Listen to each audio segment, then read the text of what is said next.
So you want to turn a direction vector into a rotation. That's make road from X. Now, because you can't tell something to face a vector, you need a rotation. This node makes that bridge.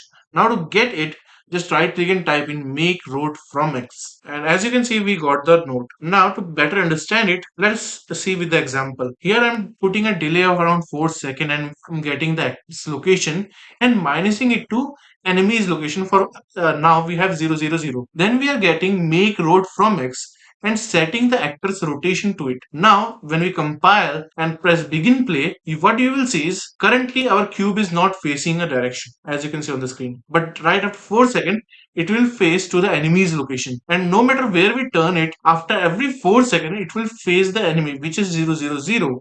In your case, it can be enemy. Now, it is essential for turrets, enemies, NPCs in dialogue, or aligning spawn projectiles with where they are supposed to fly.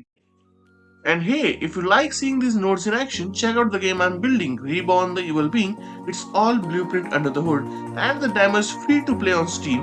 Hope that helps, and as always, I hope you have a great day, and I'll see you around.